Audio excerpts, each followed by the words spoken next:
Chosen one, God is making a move that will leave you speechless. But the first sign that this message is for you is not excitement. It is the deep pressure you have been feeling to explain yourself one more time, defend yourself one more time, answer the accusation one more time, and prove to someone that your heart was clean. Do not do it. Not from panic, not from pain, not from the old fear that says silence means losing. There is a holy silence God gives to people right before He moves, in a way no human argument could produce. You are not being told to be quiet because your voice has no value. You are being told to be quiet because heaven is about to speak in a language stronger than your defense.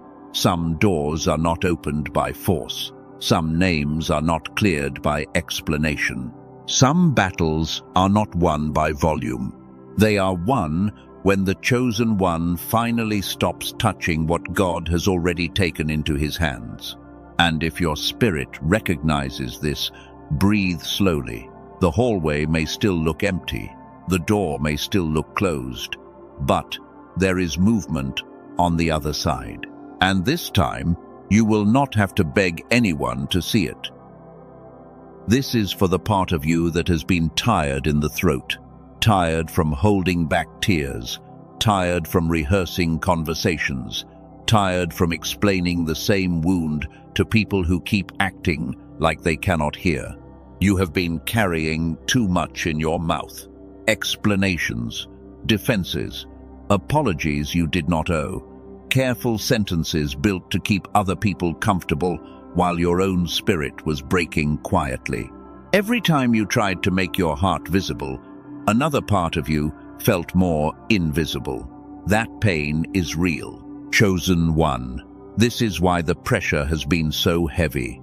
God is not only dealing with the people around you, He is dealing with the old survival pattern inside you, the pattern that believes peace is unsafe unless everyone understands you, the pattern that believes silence means you are being erased. But silence is not erasure. Silence can be evidence. Silence can be authority. Silence can be the moment when the judge begins to speak. In the courtroom of your life, many voices have already said what they wanted to say. Heaven has been listening, and heaven has not been confused. Someone spoke about your motive.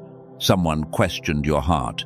Someone took a small piece of the story and used it like the whole truth. You wanted to correct it. You wanted to show them what they missed, because being misunderstood by people you once trusted cuts deeply. And still, something stopped you. Not fear, not weakness. Something deeper. A restraint that did not feel natural. A quiet pull away from the argument. That pull was not random. That pull was protection, because God did not ask you to be silent because you are powerless. He asked you to be silent because He is already moving. There is a difference between silence that comes from fear and silence that comes from faith.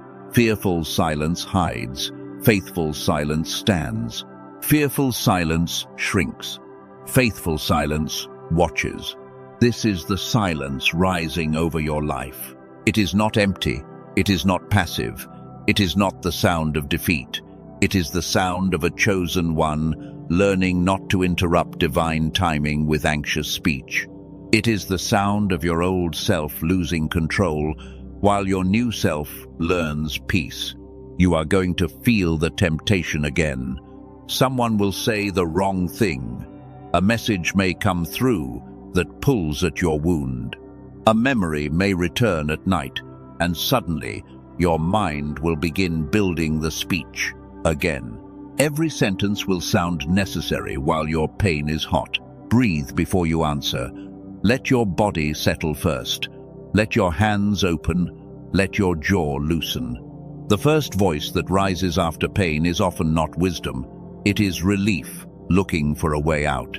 God is teaching you not to give sacred authority to the first voice that fear produces. There are signs that His move has already started. They may not look dramatic yet. They may not look like the door opening or the apology finally coming. The first signs are quieter, and because they are quiet, many people miss them. But you will not miss them after this. Chosen one. This is why you feel less attached to people who used to control your emotions. Their silence once destroyed your whole day. Their tone once made your stomach drop. Their approval once felt like oxygen. But lately, even when it hurts, something in you refuses to chase the same way.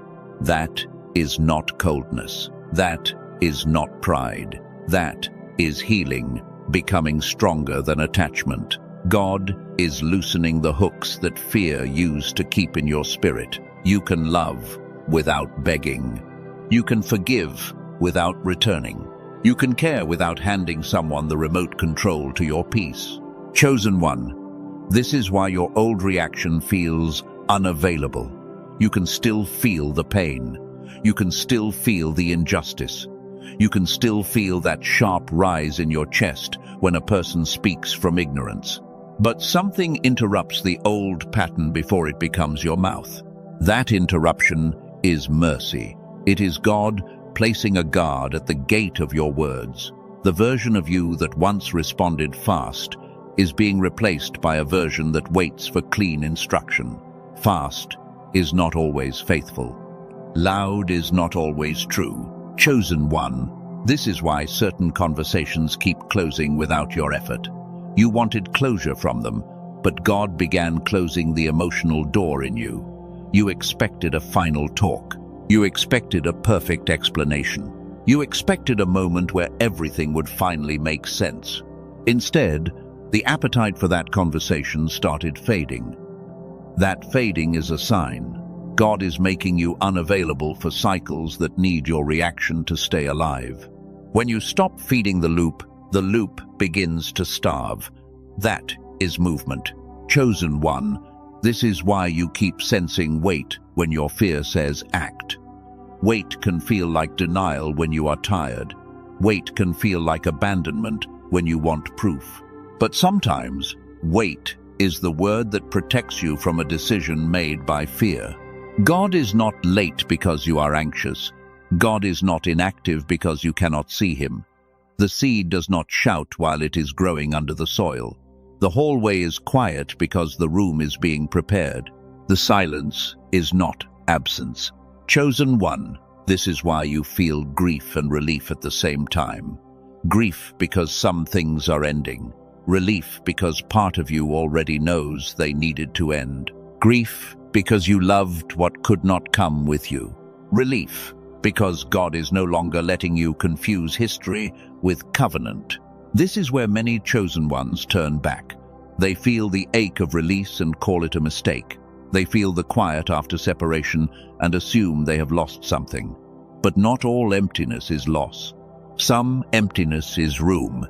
Some silence is space. The signs are not the whole move. They are the sound of God clearing the room. They are the early tremors before the visible breakthrough arrives. And if you ignore them, you may keep trying to enter the old room while God is preparing a new one. Beneath every sign is the same truth. God is training your response before he changes your circumstances. Your flesh wanted the person exposed, the door opened, the pain explained, and the apology spoken. But your spirit knows the deeper work matters first.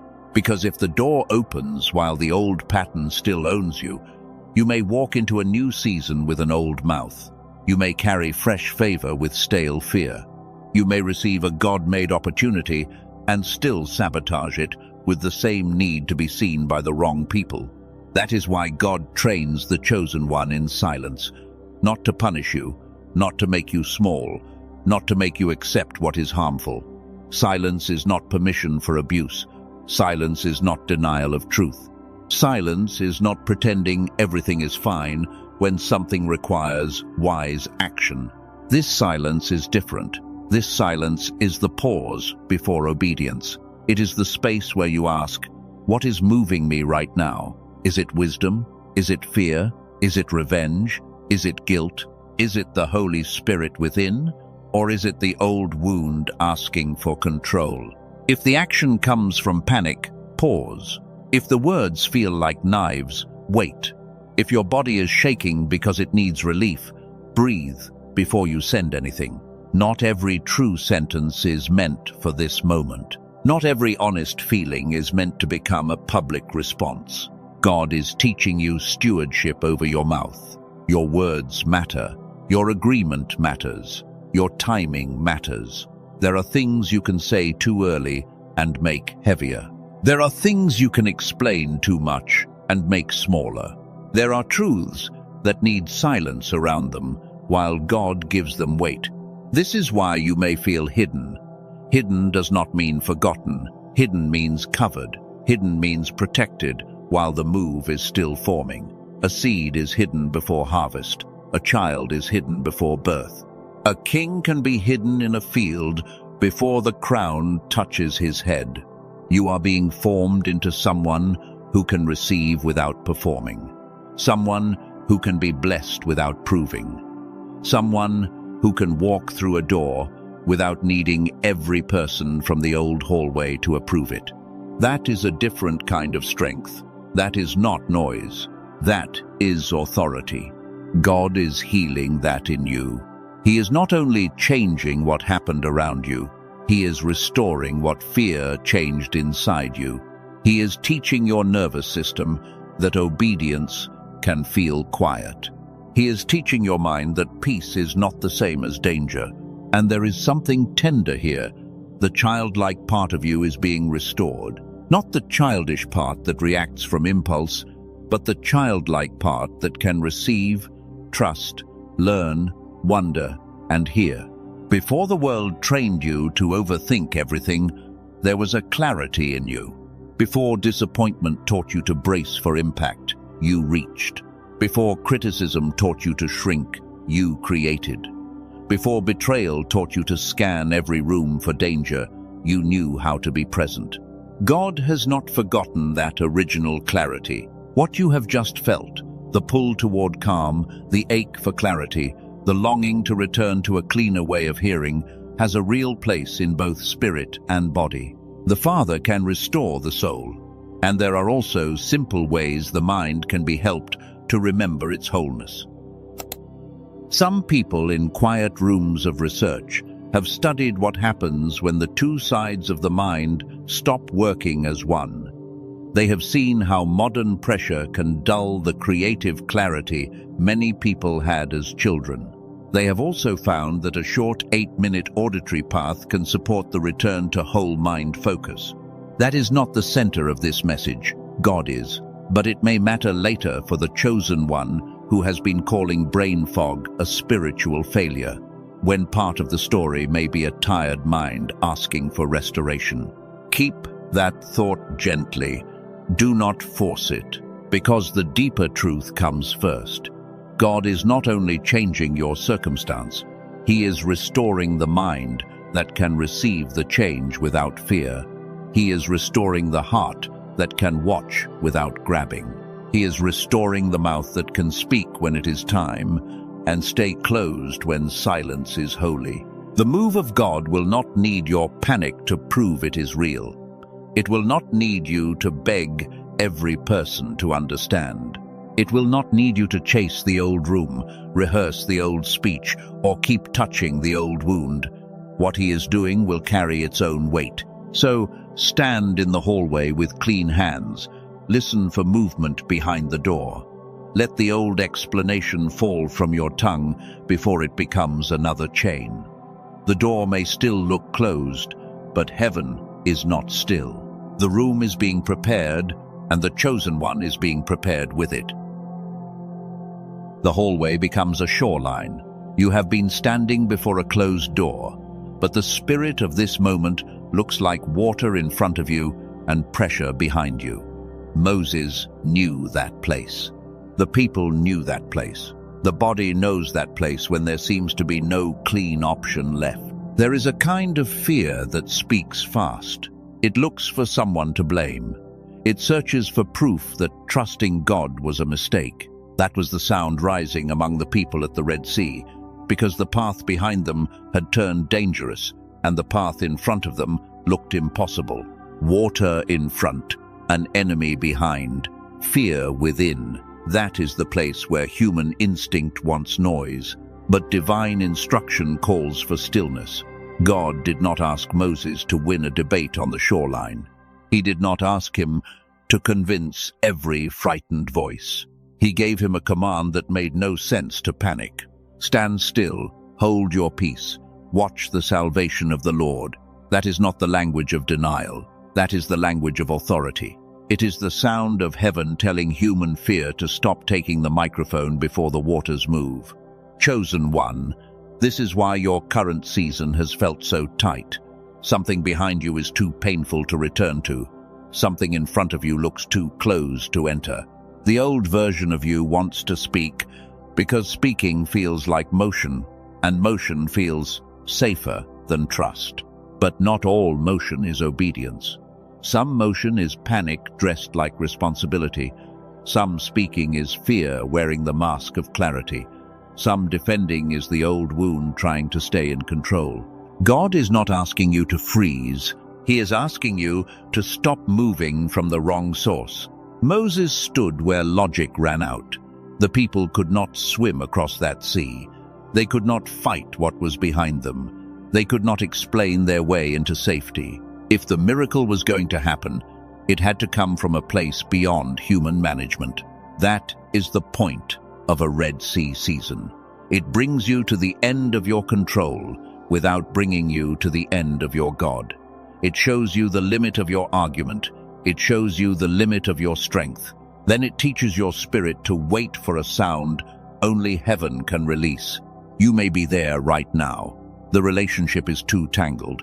The accusation is too unfair. The delay is too long. The money is too tight. The door is too closed. The silence from other people is too loud. And still, God is not asking you to panic. He is asking you to stand where you are without turning your fear into a weapon. He is asking you not to run back to what He already delivered you from. He is asking you not to curse the water just because it has not opened yet. This is where many people break rhythm. They see the sea and start negotiating with bondage. They decide the old place was not so bad. They call survival peace. They call familiar pain safety. But God did not bring you this far to let fear rewrite the story. The waters do not need your argument. The door does not need your begging. The person who lied does not need one more paragraph from you to make God aware. Heaven has records no person can delete, and the judge does not lose evidence because the room gets loud. There is a word hidden inside this kind of silence. In Hebrew teaching, one word connected to holding peace is charash. It can carry the sense of being silent, keeping still, or holding one's tongue. This is not the silence of someone with nothing to say. This is disciplined restraint. That matters for you. God is not asking you to become voiceless. He is asking you to stop giving your voice to fear. There is a difference. A voiceless person is trapped. A restrained person is governed. A trapped person is controlled by others. A governed person is led by God. So, when the pressure rises, ask what kind of silence this is. Is it fear hiding? Or is it faith holding peace? Is it avoidance? Or is it obedience? Is it trauma shutting down? Or is it wisdom refusing to cast sacred words into a moment that cannot carry them? That question will save you from confusion. There are moments when truth must be spoken. There are moments when a boundary must be named. There are moments when safety requires action, and wisdom will never ask you to stay where harm is active. But this message is for the moment when speaking would not heal anything. It would only feed the cycle. It would only invite another round of misunderstanding. It would only pull you back into the old courtroom where people who already chose their verdict keep asking you to perform innocence. God is closing that courtroom. Let Him. Stop walking back to the witness stand every time someone questions your heart. Stop presenting new evidence to people addicted to suspicion. Stop exhausting your spirit for people who are not seeking truth. They are seeking control. The miracle at the sea was not only that the water moved. The first miracle was that Moses did not become the fear around him. He stood in a moment where everyone had a reason to panic, and he became a vessel for instruction instead of an echo of terror. That is what God is forming in you. A person who can stand inside pressure without becoming pressure. A person who can feel fear without obeying fear. A person who can hear noise without becoming noise. That is not natural strength. That is formed strength. You thought the miracle would begin when the door opened. But what if the first miracle is that you no longer kick it? You thought the blessing would begin when they apologized. But what if the first blessing is that their silence no longer owns your nervous system? You thought vindication would begin when everyone finally understood. But what if vindication begins when you stop needing every confused person to become your judge? You thought freedom would sound like an announcement. But what if freedom begins as a quiet room inside you? That is why God made you speechless first. Not because you lost your voice, because your voice is being purified. Not because you have nothing to say, because not every holy thing should be spoken while pain is still hot. You are being trained to speak from the altar, not from the wound. You are being trained to answer from wisdom, not from adrenaline. You are being trained to move from peace, not from the old need to prove you are worthy of being treated with care. And there is another layer beneath this. It is easy to talk about spiritual silence, but the body must learn it too. Your mind has been under pressure for a long time. Your thoughts have been running like they are trying to protect you from something that already happened. That kind of pressure can make stillness feel unsafe. It can make prayer feel crowded. It can make discernment feel foggy. You sit down to listen for God, but your mind keeps replaying the accusation, the delay, the bill, the message, the memory, the face. This does not mean you are spiritually broken. It may mean your inner system has been carrying too much without rest. It may mean the clarity you once had has been buried under survival. God can restore the soul, and He can also lead you toward tools that help the mind become quiet enough to receive. There is a reason this matters right here. The chosen one is not only called to feel deeply. The chosen one is called to discern clearly. If your mind is scattered, your gift may still be present, but your access to it can feel blocked. That is why the earlier thought returns now. Some people do not need another demand placed on their willpower.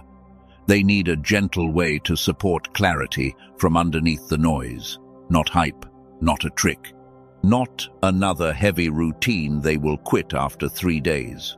There is one scientific anchor worth naming.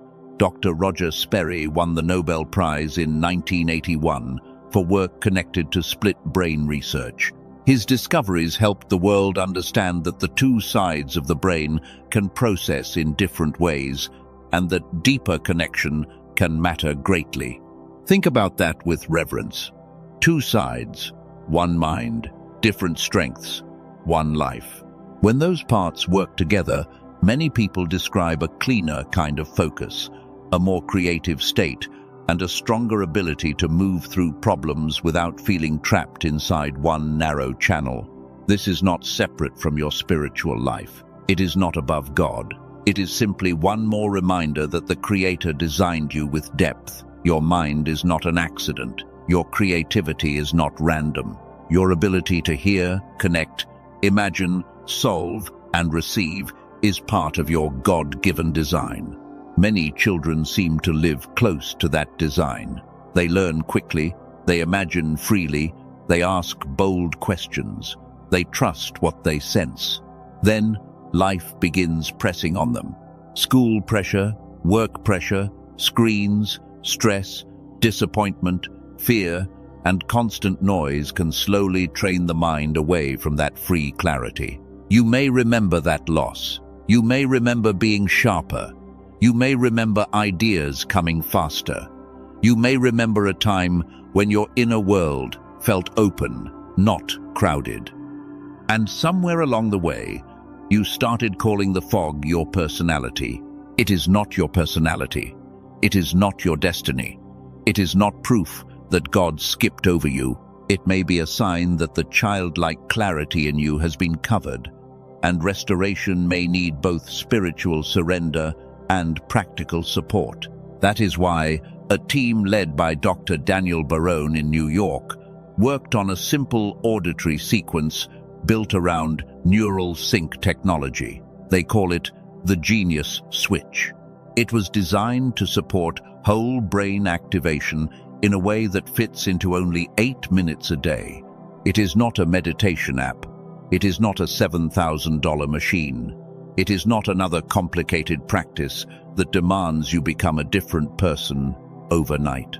It is a targeted auditory sequence made to help the two sides of the brain reconnect in a more integrated way. You put on headphones, you close your eyes, you listen for 8 minutes. That is the basic path. No long ritual is required. No perfect spiritual mood is required. No pressure to perform is required. For a chosen one who is tired of forcing everything, that simplicity matters. One story from the product research speaks to this season. A woman had lived under the feeling that something in her family line always went wrong. People around her called it bad luck. She carried that story like a sentence. Then she began using the sequence and described a shift in clarity, choices, and confidence. That does not mean every life changes in the same way. Truth does not need exaggeration, but the pattern matters. Sometimes what people call a curse may also involve a mind that has been trained to expect defeat, miss opportunity, and move through life disconnected from its own God-given capacity. This is where the bridge becomes practical. If God is teaching you to stand still, your mind must learn how to stop scattering in every direction. If God is preparing a move, your clarity matters. If God is opening a door, you do not want to enter with the same fog that made the last season so heavy. Dr. Barone and his team could have priced this much higher. Some people pay hundreds of dollars for in-person neurofeedback sessions, and some home machines cost around $7,000. His colleagues believed the work would still be valuable at $500, but it was not released at $500. It was not released at $200. It was first made available at $49. And for people coming through this page, the access is currently $39 with lifetime access after purchase. There are also 4 bonuses included: a guided visualization from a highly rated creator on the Calm app, a smart grocery shopping guide designed to help reduce fog and save money, a classic manifestation book over 100 years old, and a printable 5 habits infographic for daily direction. It is also backed by a full money-back guarantee. Listen once, listen many times. If it is not right for you, the risk is removed. That matters, because no tool should be presented as a burden to someone who is already healing. One more thing should be named with honesty.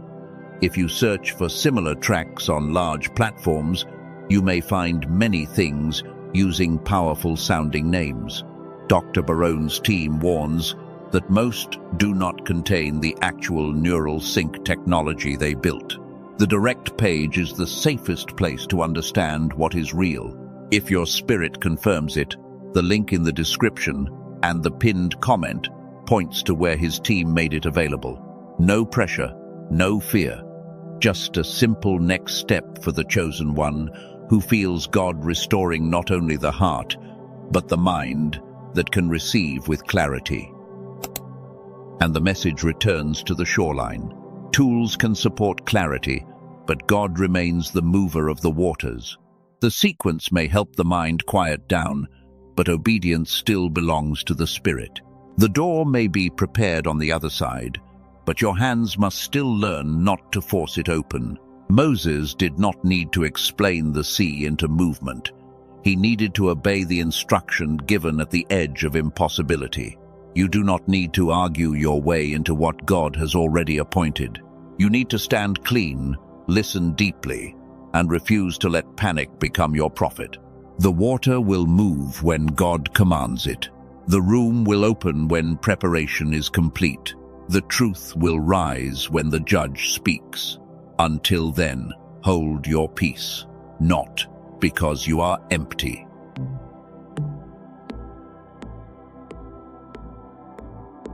Not because you are weak, but because heaven is working and your silence is making room for awe. Chosen one. This is where the old pattern will try to return. When you begin to feel calm, the old cycle will send a test. It may come as a message.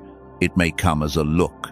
It may come as silence from someone who knows how to make your mind run. That test is not stronger than God.